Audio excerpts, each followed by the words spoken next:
Welcome to Charo Chislip's YouTube channel. In today's video, we're going over the second round in our Game 50 Open at the Marshall. So here we go, pawn to c4, pawn to e5. And right about here is a little bit of a tricky move, f5 right away. Playing a few things is pretty okay here, just bishop to g2 is totally fine. But I played pawn to d3 first, and my idea was let's just really guard this f4 square. There's a lot of ways to play this, though. All right, so we get this kind of structure going. Pawn to e3, although I don't think there's anything wrong with maybe I could just get my normal structure, pawn to e4 right away. Probably the best here is just knight to f3 and just attack the center in a very normal way. We could also go after the bishop, play pawn to a3 here. But we played a little pawn to e3. It's okay. King to h8 is very odd. I don't know why that move now. But to be fair, I started playing a lot of very strange moves, and I don't know why I played them the way I did. Perhaps my opponent is a Dutch player, someone that's used to playing f5, wants to play queen to e8. Maybe they want to start throwing the pawns right away. But the center is not really locked up. There is no, e4, and we need the break on the flank right away. So there's definitely some weird moves. I played queen to c2. Knight g to e2 is just better, right? That's the only piece that's not developed. Knight g to e2, castle kingside. I think I got a little bit scared of castling kingside for some reason, and I postponed it. This move in particular, don't know what I was thinking. Probably thinking about a3 and then taking the pawn. That doesn't make so much sense, though. Obviously, the best move here, pawn to a3, kick the bishop. If they take, I can just recapture with my bishop, and now my bishop's looking at the king. I could take with knight too, that's fine, but I think taking with bishop and just making it a lot better is the way to go. a3, if they back up, we get b4 on the way, so that's totally fine. Queen to b3, probably I was thinking about just going after this, which is really useless because then the rook could attack and go right after the b2 pawn. There's a lot of reasons why it's wrong. I don't know why I played it. Capture, knight captures. Again, probably bishop capture. It's just a better spot for the bishop. The knight's still very active in attacking d4 from where it is. But knight takes. I do remember in the game thinking queen takes on c3, maybe. But knight takes, and now this is a threat, maybe because the bishop is attacking the knight. So rook over.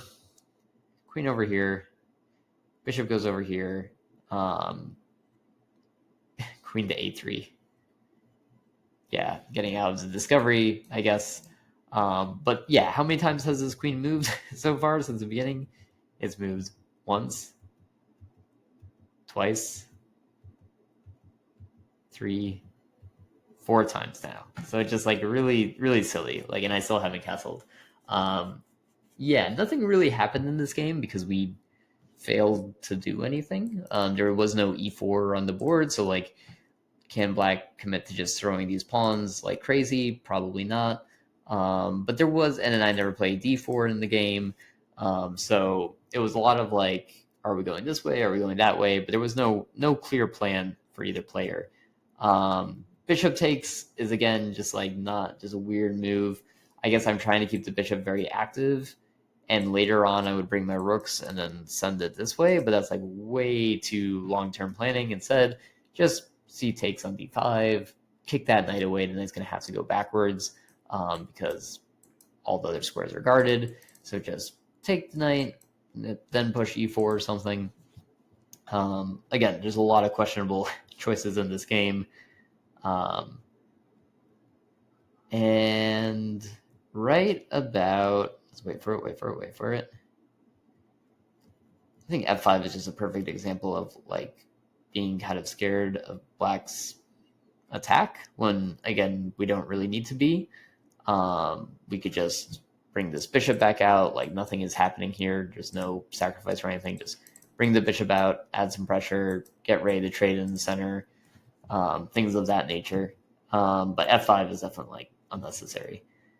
And right about here is a lot of time pressure. The notation stops pretty soon. I was down on time. I don't remember how much I was down on time, but this will tell you that it was a pretty impulsive decision. Bishop to c3. Totally did not see that queen could take on c4 until after I played it. And then even from here, it's like, okay, but it's 2-on-3, and we can trade off really quickly, and this pawn structure is not great for like sending your pawns because it's very easy to lock up. But somehow I managed to just blunder this game away really quick. So this is where the notation stops, right about here. But this is drawing, and I knew that like I could try to hold it, but I just did not have the time on my side. And then my queen ends up here, and their queen ends up here at some point, and we just weren't able to pull it off. The big takeaways from this game: just no commitment to any kind of plan. I think we had like ideas of I want to go on the queen side, and black wanted to go on the king side, but there was no like break in the center. There was no like captures. It was a lot of like little maneuvering around, and I think I think for both players kind of overthought things. I know I definitely did with like my queen moving 4 times. That's ridiculous. There's nothing wrong with just playing d4 sometimes in some games. When the bishop took, why not bishop go over here? Why not a3? This is like the biggest one. Like queen b3, like that's such like a quick little threat. That's not like a big, game-changing move. And instead, like now my pieces are just misplaced because I want to get b4 on the board. I want to get b5 on the board. Yeah, and then again, just f5. I think I really overthought it. Just like don't be afraid to play e4. There's a few things that you can play against it. Like f5 will not win the game right away. As long as you're going to break open your castle and just win the game. So I think I really overthought that. That was a good learning experience. I do remember playing this against a friend as well. They were playing a lot of this E5, F5 stuff, and just realizing, and it's not really that scary. Just continue your plan like normal as white. So it was a good learning experience. Thank you for watching. Be sure to like and subscribe for more chess content.